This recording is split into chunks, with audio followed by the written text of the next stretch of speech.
Hello once again, witchy people. Welcome back to another Making the Mundane Magical on a Monday. And today I thought I'd talk about food. Not necessarily food preparation, though that is how the thought came into my head. And it was to do with, I was actually making pumpkin pie. And I don't use a recipe because this is going to sound so horrible and people are going to be so horrified. I don't like the texture of pumpkin pie, so I change it and I make up a recipe that I know hopefully my family will prefer. Anyway, as I was making this pumpkin pie, I was very much in the zone, if you like.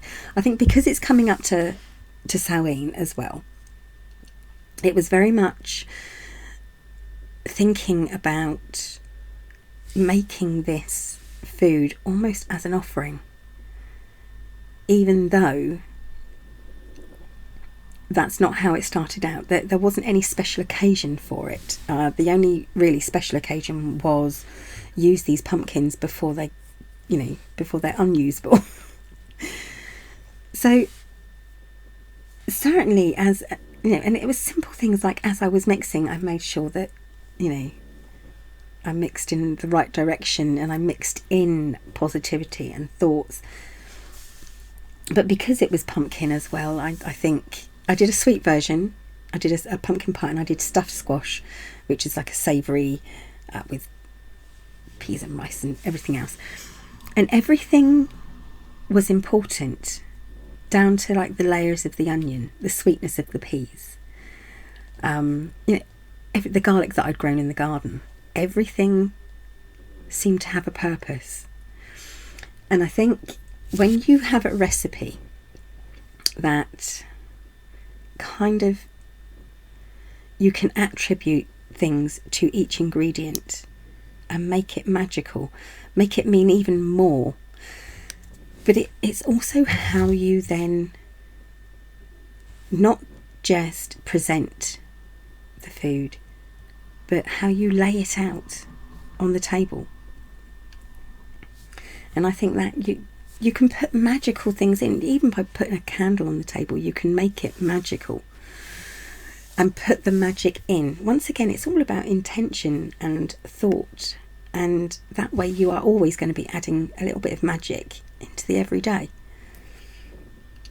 But also, it's just a few thoughts as I was making this pumpkin pie, which is really nice. Unfortunately, I can't eat it because I made it with butter and I am dairy intolerant.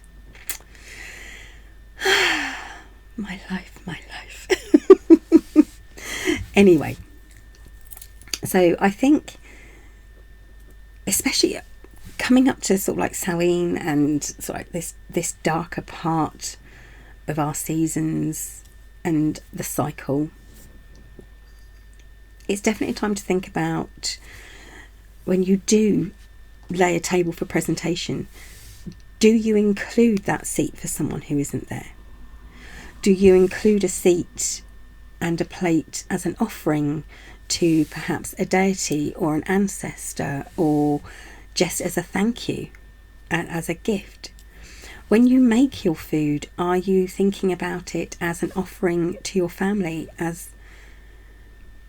as almost like you're giving a part of yourself? Almost. It seems a bit strange, but I think you'll understand what I mean. So even a simple thing like cooking an everyday meal, you can add that little bit of magic into it, and you can make it just special. Not just magical, but special. And how you think about the food. If you think about food in the way that, not just as a nourishment, but as an energy, you are taking in energy, because your body converts your food into energy, obviously. So, and you need that energy to perform magic anyway. So you are feeding yourself magic because it's energy. Another way of looking at it. Right, I'm going to wake up my dog because he's snoring and get on with my day. Thank you for watching, witchy people. I'll be back again soon. Bye now.